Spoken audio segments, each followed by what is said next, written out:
Assalamualaikum warahmatullahi wabarakatuh. Pemerintah, media, masyarakat menuduh hujan penyebab banjir di Indonesia. Pernyataan ini bermakna berprasangka buruk terhadap Allah SWT karena yang menurunkan hujan itu Allah sendiri. Al-Quran Surat Luqman ayat 34. Jika berprasangka buruk terhadap Allah SWT, maka prasangka buruk itu akan kembali kepada yang bersangkutan. Al-Quran Surat Al-Fat ayat 6. Inilah firman-Nya. Dan dia menghasap orang-orang munafik, laki-laki dan perempuan, dan juga orang-orang musyrik, laki-laki dan perempuan, yang berprasangka buruk terhadap Allah. Mereka akan mendapat giliran azab yang buruk, dan Allah murka kepada mereka dan mengutuk mereka serta menyediakan neraka jahanam bagi mereka. Dan neraka jahanam itu seburuk-buruk tempat kembali. Nah, itulah firman Allah pasti terjadi jika dilanggar. Nah, azab ini telah terjadi di Indonesia selama 77 tahun, yaitu banjir. Karena selama 77 tahun masyarakat, media, dan pemerintah selalu mengkambing hitamkan hujan sebagai penyebab banjir. Saya beri contoh, Jakarta banjir akibat intensitas hujan yang tinggi, padahal curah hujan itu tetap.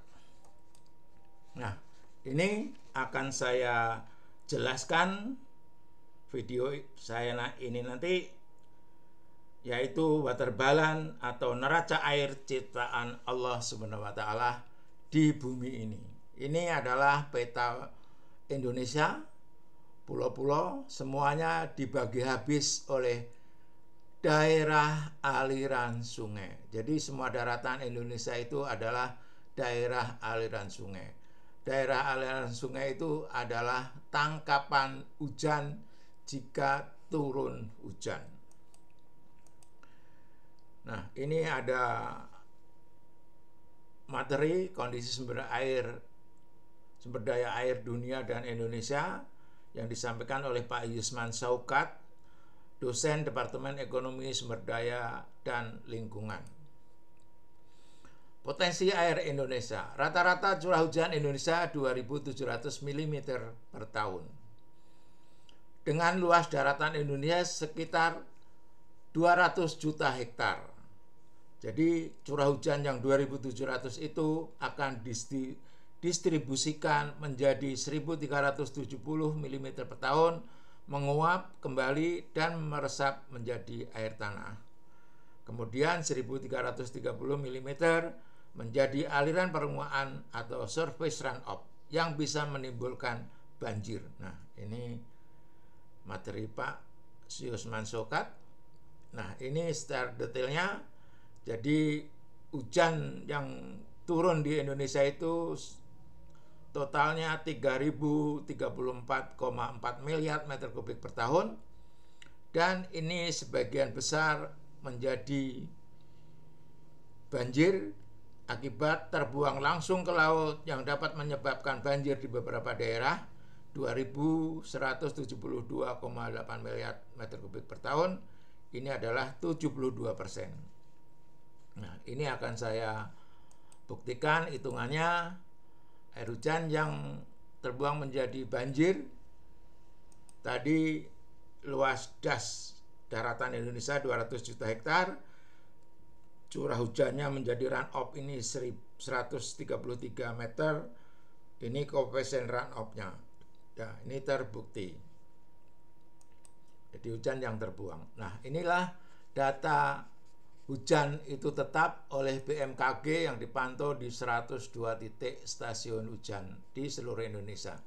Nah, ini rata-rata di stasiun titik itu tidak lebih dan tidak kurang 15%. Artinya judul informasi ini yaitu informasi perubahan normal. Jadi kalau tidak lebih dan tidak kurang dari 15% artinya hujan itu normal. Jadi tidak ada yang terus berhimpit terus, ya itu tinggal keyakinan masing-masing. Tapi saya percaya ini karena ini data aktual, ya ini dianggap normal. Jadi hujan itu tetap, firmannya ada, hadisnya ada. Nah, ini 102 titik stasiun monitoring oleh BMKG. Nah, ini semuanya hampir berhimpit. Nah, itu terbukti tetap. Nah, ini juga pernyataan dari Bapak peneliti LIPI bahwa 100 terakhir ini hujan tahunan rata-rata tetap. Ada juga kan ini Pak Rahmat Fajar dari Puslit Geoteknologi LIPI. Tahun 2019 Pak Fajar ada pemberitaan mengenai prediksi kehabisan air di Pulau Jawa tahun 2040. Mengapa sampai ada prediksi seperti itu Pak Fajar? Kira-kira ini apa yang akan kita hadapi? Ya, terima kasih Mbak Rike. Jadi kalau kita bicara mengenai Indonesia, ya kebetulan hari ini pada saat ini adalah Indonesia sebagai salah satu freshwater tank terbesar di Asia Tenggara. Sebenarnya harusnya seperti itu. Jadi kita punya cadangan air yang melimpah, tapi mungkin dari hasil riset kalau kita lihat di keadaan di seluruh dunia selama 100 tahun terakhir ini curah hujan tidak banyak berubah. Jadi curah hujan ini relatif tetap per tahunnya, rata-rata curah hujan per tahunnya, tetapi Indonesia menghadapi bonus demografi. Ya, artinya yang memakai air sebagai, kalau kita anggap bahwa air berasal dari air hujan, secara umum itu adalah semakin bertambah. Sedangkan ketersediaannya ini masih relatif tetap. Ini yang menjadi pertimbangan mengapa kita harus berhitung secara hati-hati dari sisi kuantitas dari ketersediaan air yang ada di Indonesia.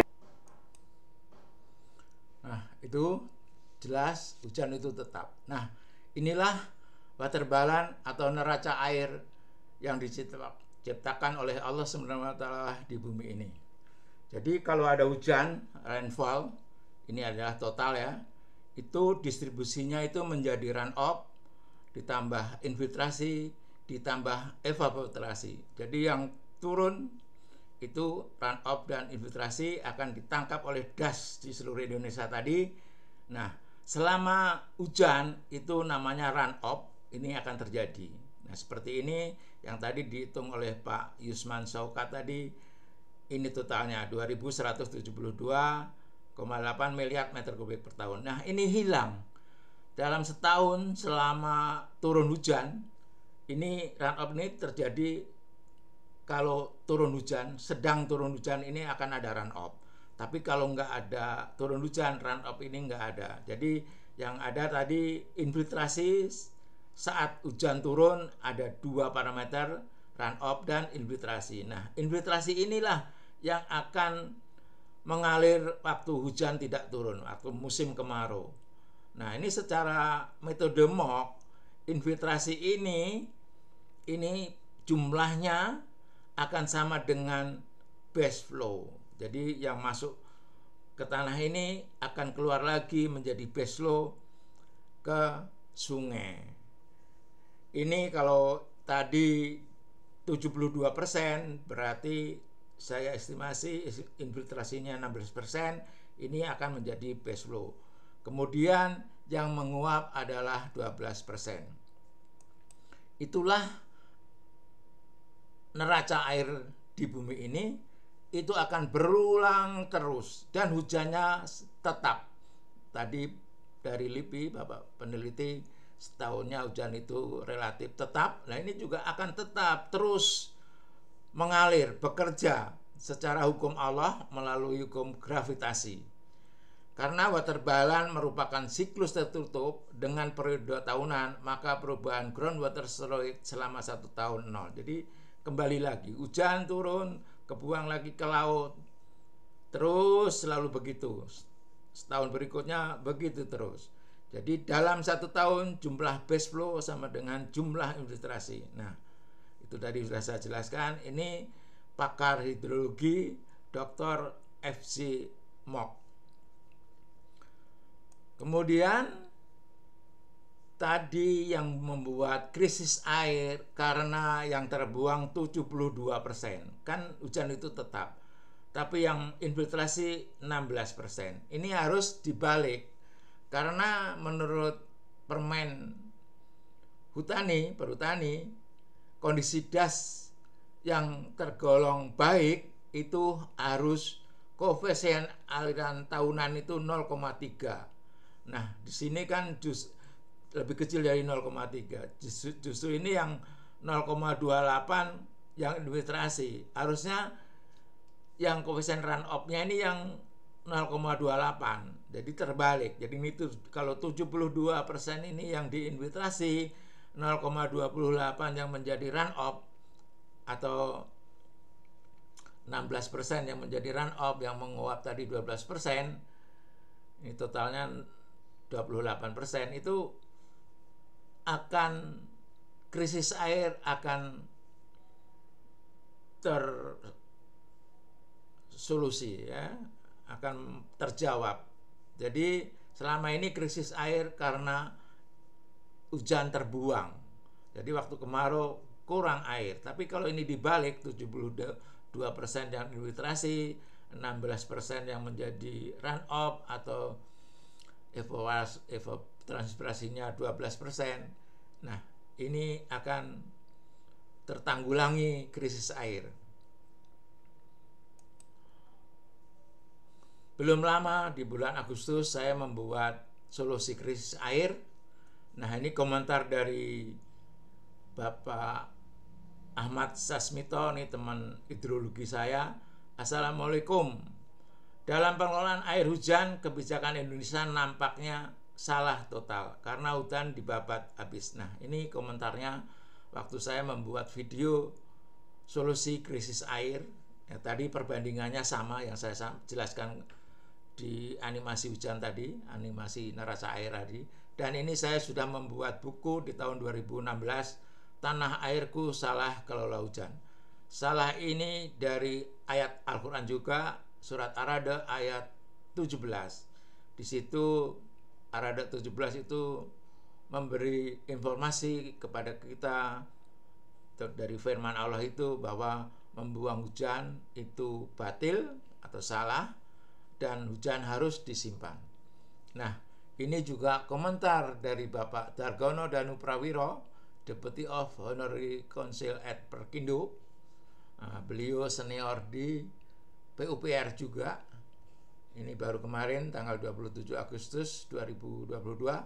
Secara tak langsung tulisanmu telah terbukti, yaitu antara lain dengan Kementerian PUPR membangun 61 bendungan sebagai yang telah selesai atau berfungsi, yang meningkatkan cropping intensity irigasi dari sekitar 1,2 menjadi 2,2. Maka alhamdulillah sudah 3 tahun Indonesia tak perlu impor beras. Oke, jalan terus Jok. Tahun 2024 ada seminar internasional perihal sumber daya air. Ikuti. Terima kasih. Terima kasih Mas Dar, insya Allah bisa mengikuti melalui online. Nah, itulah water balance atau neraca air yang selama ini di Indonesia salah mengelolanya. Tadi hujan bukan penyebab banjir adalah kerusakan hutan. Infiltrasi selalu ditutup dalam rencana pembangunan itu selalu menutup infiltrasi.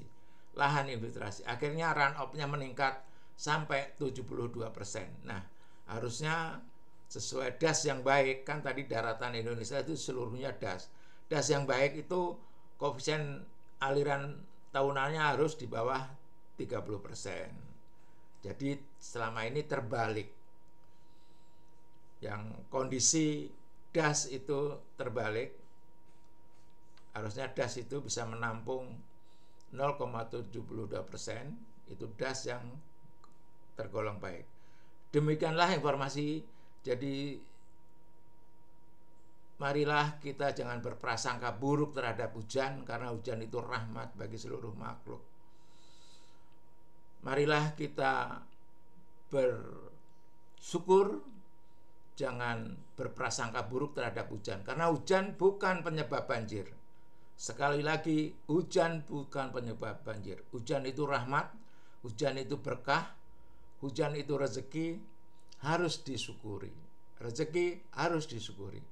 Demikianlah, billahi taufiq wal hidayah. Wassalamualaikum warahmatullahi wabarakatuh.